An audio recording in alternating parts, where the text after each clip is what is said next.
అందరికీ good morning మిత్రులారా. Tehsil office అనేది ఇదివరకు బ్రిటిష్ కాలం నుంచి కూడా 1985 వరకు తహసీల్ ఆఫీస్ అయిందరు. మాది మేడ్చల్ తాలూకా.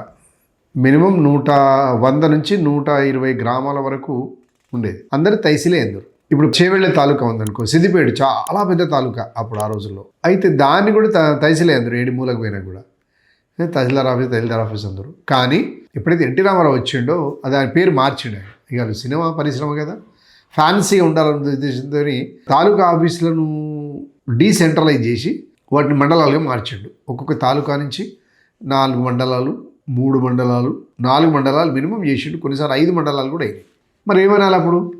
అదేమో చిన్నగా అయింది, పేరేమో పెద్దగా ఉన్నదానికి తహసీల్ ఆఫీసర్. దీనికి కూడా తహసీల్ ఆఫీసర్ అని ఇష్టం లేక దీనికి ఒక అందమైన పేరు పెట్టింది. ఏంటంటే మండల రెవెన్యూ కార్యాలయం, మండల రెవెన్యూ ఆఫీస్. ఆ రోజుల్లో డిప్యూటీ తహసీల్దారే స్టాఫ్ లేక, తహసీల్దార్ లేక వాళ్ళనే చేసాడు. ఒక తాలూకా హెడ్ క్వార్టర్ తాలూకా మాత్రమే ఒక తహసీల్దార్ వచ్చి, మిగతా అంతా కూడా డిప్యూటీ తహసీల్దార్ క్యాడర్ వాళ్ళనే తహసీల్దార్ చేసాడు. చేసి ఏం చేసాడు, దానికి మండల రెవెన్యూ ఆఫీస్ అని పెట్టాడు. మండల రెవెన్యూ ఆఫీసర్. ఇది కొత్త రకంగా ఉందన్నమాట. ఇప్పుడు మీకు కులం సర్టిఫికేట్ ఇచ్చాడు. ఆ కులం సర్టిఫికేట్, నివాస ధృవీకరణ, తర్వాత ఆదాయ ధృవీకరణ పత్రాలు. ఈ పత్రాలకు office of the mandal revenue officer, office Chevella mandal అని ఉంటుండే. ఉండి కింద సో అండ్ సో రాసి ఇచ్చి తీసుకొని పోతురు. కొన్ని చోట్ల ఇన్కమ్ సర్టిఫికేట్, కొన్ని చోట్ల క్యాస్ట్ సర్టిఫికేట్, కొన్ని చోట్ల office of the mandal revenue office Dundigal గండి మైసమ్మ మండల్. అరే ఏంది ఈ మండలం ఏంది అసలు అనే దాని మీద ఈ సర్టిఫికేట్లు మన దగ్గర ఉన్న 23 జిల్లాల పరిధి వరకే పరిమితమైంది.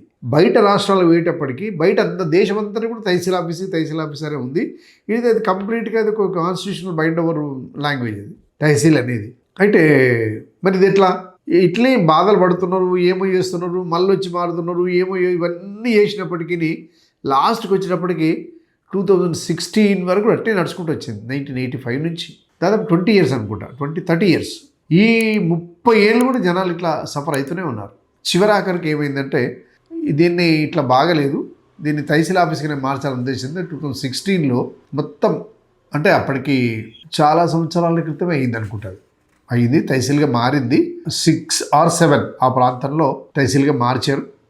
మార్చిన తర్వాత అప్పుడు అన్నీ కూడా తహసీల్దార్ వారి కార్యాలయము పలానా మండలం అనేది ఉంచిండు. తర్వాత తహసీల్దార్ వారి కార్యాలయం అని పెట్టిండు అనమాట.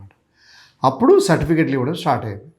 Office of the tahsildar Parigi so and so, income certificate, caste certificate, nativity certificate వీటిని ఇచ్చి ఈ రకంగా ఇది చేసేవి. అయితే కారణం ఏంది అని అంటే ఆ మండల్ రెవెన్యూ అనే పేరు రాష్ట్రం తప్ప బయట ఎక్కడ పనిచేయట్లేదు. ఈ తహసీల్ అనేది యావత్ దేశంలో ఉపయోగే సర్టిఫికేట్ కాబట్టి దాన్ని అక్కడి నుంచి అక్కడికి మార్చారు. తెలంగాణ రాష్ట్ర ప్రభుత్వం వచ్చినాక ఎప్పుడంటే CCLA నుంచి ఒక ఆర్డర్ వచ్చింది. దాని GOMS నెంబర్ 265 ద్వారా వీళ్ళు కొత్త పేర్లు పెట్టుకున్నారు. వీళ్ళు ఏంటంటే మండల్ రెవెన్యూ ఆఫీస్ను తహసీల్ ఆఫీస్ లేదా తహసీల్ కార్యాలయము అని పెట్టుకున్నారు. ఇక డిప్యూటీ తహసీల్దార్ ఉంటాడు కదా, DT, ఆయనకు నాయిబ్ తహసీల్దార్ అని పెట్టుకున్నారు. మీరు ఆఫీస్కి పోతే ఇదివరకేమో తహసీల్దార్ ఉంటుండే, తహసీల్దార్ తర్వాత DT అని ఉంటుండే, DT లేకపోతే డిప్యూటీ తహసీల్దార్ అని ఉంటుండే. ఇప్పుడు దాన్ని నాయిబ్ తహసీల్దార్ అని, NAIB, ఇక రకరకాల స్పెల్లింగ్ మిస్టేక్స్ అని మొత్తానికైతే నాయిబ్ తహసీల్దార్ అని రాస్తున్నారు. ఆయన తర్వాత రెవెన్యూ ఇన్స్పెక్టర్, ఆర్డర్ పైనుంచి కిందికి వస్తున్నా, ఆయనకు గిర్దావర్ అని పెట్టుకున్నారు తెలంగాణ రాష్ట్ర ప్రభుత్వం. అంటే యాక్చువల్గా రెవెన్యూ ఇన్స్పెక్టర్ కరెక్టు, డిప్యూటీ తహసీల్దార్ కూడా కరెక్టే, తర్వాత తహసీల్దార్ కూడా కరెక్టే. ఇవన్నీ అయినప్పటికీ తెలంగాణ పొరబడి ఏం పెట్టుకుందంటే నిజాం లాంగ్వేజ్, ఇది కాదు, నాయబ్ తహసీల్దార్ పెట్టుకుందాము, గిర్దావర్ పెట్టుకుందాము, తర్వాత పటవార్లు ఎలాగూ లేరు. అది ఆ రకంగా ప్రజలకు తెలవాలనే ఉద్దేశంతో చాలామంది కన్ఫ్యూజన్లో ఉన్నారు. ఏంటంటే ఏంది ఇది తహసీల్ ఏంది, MRO ఏంది అనేది. ఇప్పటికైనా కూడా ఫ్యాన్సీగా ఎక్కడ పని ఉంటాయంటే ఫలానా MRO ఆఫీస్ దగ్గర మా ఇల్లు, నేను ఫలానా MRO ఆఫీస్కి పనిచేశాను, ఫలానా MROకి పనిచేస్తాను. ఇంకా కూడా అదే ఎంతంటే మోడ్ ఆఫ్ ఎక్స్ప్రెషన్కు వినటానికి బాగుంది కాబట్టి MRO అనేది అది. నేను తహసీల్దార్ అంటే అది కొంచెము హార్డ్షిప్ అనిపిస్తుంది, కానీ అదే డిగ్నిఫైడ్ టర్మినాలజీ అనమాట. తహసీల్దార్ అనేది ఒక హుందా కలిగిన శబ్దం కాబట్టి అది ఇక నుంచి జనం తెలుసుకోవాల్సింది ఏంటంటే మీరు మండల రెవెన్యూ ఆఫీస్ కాదు, తహసీల్దార్ వారి కార్యాలయం అనేది మీరు అర్థం చేసుకుంటారని ఇది ఒక చిన్న మెసేజ్ ఇద్దామని నేను ఇచ్చాను. Thank you very much.